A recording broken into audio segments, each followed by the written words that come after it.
කතත් වේදනාවෙන් පිරි සිතත්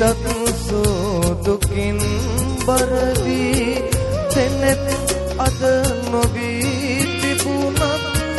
ඉනුත් නැසුවේ කනක් බිහිරිවී නැතිමුත්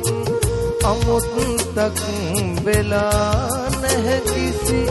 එහෙත් ඉන් හොඳක් මිහිරක් මෙතෙක් නැති